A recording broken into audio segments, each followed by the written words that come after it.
नमस्कार, मैं हूं हेमंत चड़ार और आप देख रहे हैं मध्य प्रदेश का number 1 news channel the Bahujan news Damoh MP. चलिए अब देखते हैं मध्य प्रदेश की सभी मुख्य खबरें फटाफट अंदाज में। हर अदालत में लगे बाबा साहेब की तस्वीर और प्रतिमा। एडवोकेट मनोज कुमार की ऐतिहासिक मांग। वरिष्ठ अधिवक्ता मनोज कुमार ने एक महत्वपूर्ण बयान में कहा कि देश के हर हाईकोर्ट, जिला न्यायालय और सुप्रीम कोर्ट में डॉक्टर भीमराव अंबेडकर की तस्वीर और प्रतिमा अनिवार्य रूप से लगाई जानी चाहिए। उन्होंने कहा कि बाबा साहेब न केवल भारतीय संविधान के निर्माता थे, बल्कि न्याय, समानता और सामाजिक सुधार के प्रतीक भी हैं। मनोज कुमार का यह बयान देश भर में चर्चा का विषय बन गया है। वकीलों, छात्रों और दलित संगठनों ने इस मांग का समर्थन किया है। उनका कहना है कि अदालतें जहां संविधान की व्याख्या होती है, वहां संविधान निर्माता की उपस्थिति प्रेरणा और आदर्श का स्रोत होनी चाहिए। अब यह देखना होगा कि न्यायपालिका और सरकार इस लोकतांत्रिक और सम्मानजनक पहल पर क्या कदम उठाती है। हर कोर्ट में, हर हाई कोर्ट में, हर डिस्ट्रिक्ट कोर्ट में बाबा साहब की तस्वीर होनी चाहिए और स्टैचू होनी चाहिए। पब्लिक प्लेस है ये। पब्लिक प्लेस पे तो लगेगी और कहते घर में लगेगी मिश्रा, और किसके घर में लगेगी? मूर्ति में लगेगी, कुछ न बिगाड़ सके। और बाबा साहब एक महान व्यक्ति है, बाबा साहब की तस्वीर नहीं लगी तो और किसकी लगेगी भाई? ये बाबा साहब की स्टैचू से जलते हैं, अम्बेडकर वादियों से जलते हैं। बहुत बड़ी घृणा है इनके दिल के अंदर। भोपाल इंदौर मेट्रोपॉलिटन रीजन को नई रफ्तार। 20 मई को एक्ट का प्रस्ताव। जून में डीपीआर टेंडर। मुख्यमंत्री डॉक्टर मोहन यादव ने भोपाल और इंदौर मेट्रोपॉलिटन रीजन के लिए विशेष योजना को हरी झंडी दे दी है। इसके लिए मप्र मेट्रोपॉलिटन नियोजन एवं विकास अधिनियम 2025 का प्रस्ताव 20 मई की कैबिनेट बैठक में रखा जाएगा। जून में डीपीआर के लिए टेंडर निकलेगा। भोपाल मेट्रोपॉलिटन क्षेत्र में 5 जिले और 9,600 वर्ग किमी, जबकि इंदौर क्षेत्र में 9,336 वर्ग किमी शामिल होंगे। दोनों क्षेत्रों के लिए रेसिडेंशियल, कमर्शियल, इंडस्ट्रियल और पर्यटन विकास का एकीकृत प्लान बनेगा। मुख्यमंत्री खुद इस योजना की कमेटी के अध्यक्ष होंगे।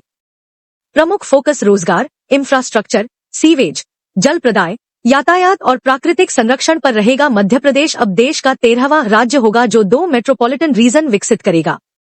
यह मॉडल आगे जबलपुर और ग्वालियर में भी लागू किया जाएगा।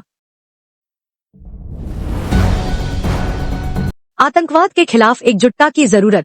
ऑपरेशन सिंदूर भारत के हित में सही फैसला। भोपाल द्वारका शारदा पीठाधीश्वर जगतगुरु शंकराचार्य स्वामी सदानंद सरस्वती महाराज ने कहा कि पहलगाम आतंकी हमले का उद्देश्य भारत को धर्म के आधार पर बांटना था, जिससे देशवासियों को सचेत रहना चाहिए। उन्होंने ऑपरेशन सिंदूर को भारत के हित में लिया गया सही फैसला बताया और कहा कि आतंकवाद के खिलाफ राजनीति से ऊपर उठकर एकजुटता जरूरी है। इस अवसर पर सुप्रीम कोर्ट के वरिष्ठ अधिवक्ता एवं कांग्रेस के राज्यसभा सदस्य विवेक तनखा ने मूल्य आधारित पत्रकारिता को बढ़ावा देने पर जोर दिया। उन्होंने कहा कि यश भारत समाचार पत्र संघर्ष की उपज है और निष्पक्ष पत्रकारिता का स्तंभ बनेगा।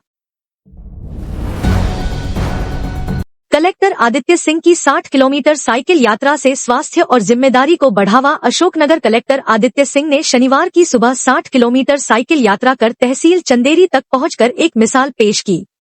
उनकी इस यात्रा का उद्देश्य सिर्फ गंतव्य तक पहुंचना नहीं था, बल्कि फिटनेस, पर्यावरण संरक्षण और स्वस्थ जीवन शैली के प्रति जागरूकता फैलाना था। उन्होंने कहा कि साइकिलिंग न केवल शारीरिक बल्कि मानसिक स्वास्थ्य को भी बेहतर बनाती है और इसे हर व्यक्ति को अपनी दिनचर्या में शामिल करना चाहिए। कलेक्टर सिंह के नेतृत्व में प्रशासनिक सक्रियता और अनुशासन की मिसाल देखने को मिली है। उनके औचक निरीक्षणों और त्वरित कार्यवाही से जिले में सकारात्मक बदलाव आ रहे हैं। पंडित धीरेन्द्र शास्त्री को कोर्ट का समन।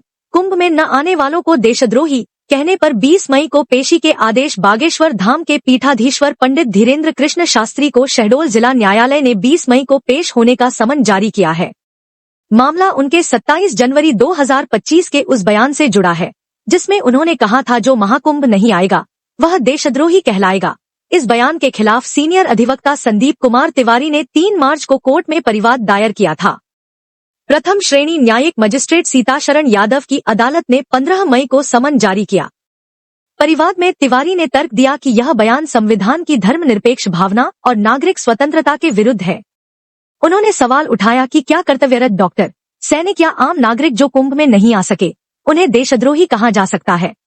तिवारी ने मांग की कि सोशल मीडिया पोस्ट पर एफआईआर होती है तो सार्वजनिक मंच से दिए गए भड़काऊ बयानों पर भी कानूनी कार्रवाई होनी चाहिए। के प्रति उत्साह देखो तुम, इसलिए हर व्यक्ति को आना चाहिए, जो नहीं आएगा वो पछताएगा, वो देशद्रोही कहलाएगा। शहडोल इस वर्ष महाकुंभ का आयोजन हुआ था हमारे देश में। वहाँ पर पंडित धीरेन्द्र शास्त्री जी भी आए हुए थे और स्नान करने के दौरान उन्होंने सार्वजनिक रूप से एक वक्तव्य दिया कि महाकुंभ में देश के हर व्यक्ति को आना चाहिए और जो नहीं आएगा वो पछताएगा और देशद्रोही कहलाएगा, ऐसा उन्होंने वक्तव्य दिया था। तो मेरे जैसे कई लोगों की भावनाएं आहत हुई जो वहाँ पे महाकुंभ नहीं जा पाया, किसी कारणवश नहीं जा पाया। तो और किसी के व्यक्ति के धार्मिक अनुष्ठान में शामिल होने या न होने से उसकी जो है तो देशभक्ति का मूल्यांकन नहीं किया जा सकता, मेरा ऐसा मानना था। उसी के संबंध में मैंने थाना सुहागपुर शहडोल में एक शिकायत दर्ज कराई थी, जिस पर थाना सुहागपुर के द्वारा कोई जो है तो कार्रवाई नहीं की गई, न ही मामला पंजीबद्ध किया गया। तो फिर एसपी को मेरे द्वारा एक जो है तो शिकायती पत्र दिया गया, उस पर भी कोई कार्रवाई नहीं हुई। तो मेरे द्वारा न्यायालय में न्यायिक मजिस्ट्रेट के यहाँ जो है तो एक परिवाद प्रस्तुत किया गया, जिस पर प्रथम श्रेणी न्यायिक दंडाधिकारी ने संज्ञान लेते हुए नोटिस जारी किया है और पंडित धीरेन्द्र शास्त्री को उपस्थित एवं जो है उनके जवाब के लिए 20/5 की तारीख पेशी नियुक्त की है। Subscribe the Bahujan News and like this video.